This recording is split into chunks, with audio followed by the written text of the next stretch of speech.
جن کے سروں پر اللہ تبارک و تعالی عظمت کا تاج ہے، اور ان سے زیادہ یہ اساتذہ قابل مبارک ہیں۔ میں آپ نے جو کیا کہ اپنے بچے کو لا کر مدرسے کے حوالے کر دیا، یہ اساتذہ جنہوں نے ان پر محنت کی، رات دن ایک کر دیتے ہیں ان کے لیے،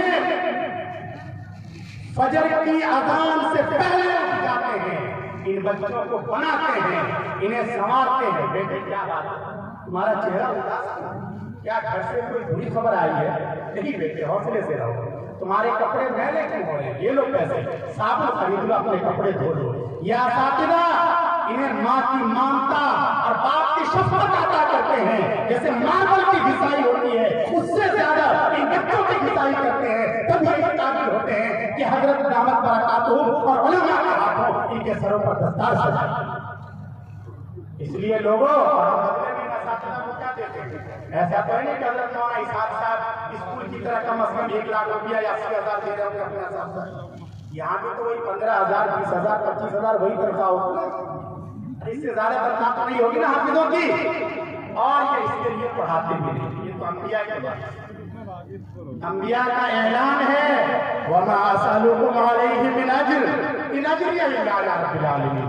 لوگوں، ہم تم سے کوئی معاوضہ نہیں چاہتے، تمہیں تمہاری دولت مبارک، واللہ الغنی وانتم الفقراء۔ تم ہمیں کیا دو گے؟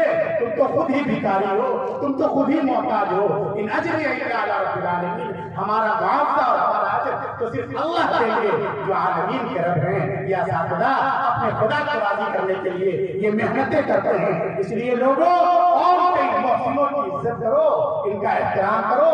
دیکھو، جو لوگ اپنے گاؤں کے مسجد کے امام کا احترام کرتے ہیں، مساجد اور مدارس میں پڑھانے والے اساتذہ کا احترام کرتے ہیں، وہ انگوٹھا چھاپ ہوتے ہیں، ان پڑھ ہوتے ہیں، لیکن اس احترام، محبت اور دعوت کی برکت سے اللہ تبارک و تعالیٰ اس کے پوتے کو مفتی شرع مدین بنا دیتے ہیں، اس کے نواسے کو حافظ قرآن بنا دیتے ہیں۔ لیکن یہ بھی تجربہ ہے، اور علماء نے لکھا ہے کہ جس کے دماغ میں علماء کے خلاف بغاوت کے جراثیم ہوتے ہیں، جو اپنی مسجد کے امام کی توہین کرتے ہیں، علماء کی توہین کرتے ہیں، اللہ بڑا بے نیاز ہے، اللہ اس کی نسلوں کو علماء ربانیین سے محروم کر دیتے ہیں۔ اس لیے لوگوں، اپنی نسلوں پر انیائے مت کرو۔ اگر آپ یہ کہیں کہ میں تو مسجد کا متولی ہوں، مجھے سخت فیصلے لینے پڑتے ہیں، اس لیے امام صاحب کو برا بھلا کہنا پڑتا ہے، تو میں یہ کہتا ہوں حاجی صاحب، اگر آپ کو غصہ برداشت نہیں ہوتا تو متولی پد سے استعفیٰ دے دیجیے، مسجد کو اللہ کا کوئی اور بندہ سنبھال لے گا۔ لیکن آپ ایسا انیائے مت کیجیے کہ آپ اپنے خاندان سے ہی علم کے چراغ کو ہمیشہ کے لیے بجھانے کی کوشش کر رہے ہیں۔ آپ اپنے پوتوں پر ایسا ظلم کیوں کر رہے ہیں؟ آپ اپنے نوازوں پر ایسا ظلم کیوں کر رہے ہیں؟ اس لیے لوگوں، اور کئی مسلموں کا احسان سمجھو، یہ اساتذہ کا مبارکباد ہے۔ مدرسے کے جو ذمہ دار ہیں حضرت مولانا اسحاق صاحب رحمۃ برکاتہ، وہ قابل مبارکباد ہیں۔ یہ آپ کے پاس ایک مرتبہ نہیں 10 مرتبہ جاتے ہیں، آپ کی خوشامد کرتے ہیں، آپ کی تعریف کرتے ہیں۔ کیا ان کو غیرت اور شرم نہیں ہے؟ ان کو حیا نہیں ہے؟ ارے بڑے باحیا ہیں، پورے مجمع میں کوئی نہیں کہہ سکتا کہ انہوں نے کبھی اپنے بچے یا اپنی بچی کے لیے 1 روپے کا سوال کیا، کبھی نہیں۔ لیکن اور کئی نونہالوں کے لیے، ان حفاظ کے لیے، ان علماء کے لیے، یہ اپنی حیا کو اور شرم کو ایک طرف رکھ کر اپنے سے بہت کم حیثیت لوگوں کے پاس بھی 1 مرتبہ نہیں 10 مرتبہ جاتے ہیں۔ یقیناً یہ قابل مبارکباد ہے، اور کے سر کے تاج ہیں ایسے لوگ۔ اس لیے لوگوں، مدارس کے ذمہ داران کو محبت کی نگاہ سے، اسی طرح آپ سبھی حضرات قابل مبارک جو وہاں اس کونے سے لے کر یہاں سامنے اور یہاں تک بیٹھے ہوئے، آپ سبھی حضرات، کیوں؟ اس لیے کہ آپ کی محبت سے، آپ کے تعاون سے یہ ادارہ چل رہا ہے۔ یہاں حفاظ تیار ہو رہے ہیں، اور اسلام کی سرحدوں کی حفاظت کرنے والے اسلام کے سپاہی تیار ہو رہے ہیں۔ ضرورت اس بات کی ہے کہ ہمارا مدارس کے ساتھ، علماء کے ساتھ، اہل اللہ کے ساتھ، صلحاء کے ساتھ، حفاظ کے ساتھ جو تعلق ہے، یہ تعلق اور زیادہ مضبوط ہو، مستحکم ہو۔ اللہ مجھے بھی توفیق دیں، آپ حضرات کو بھی توفیق عمل سے نوازیں۔ آمین۔ وآخر دعوانا الحمدللہ۔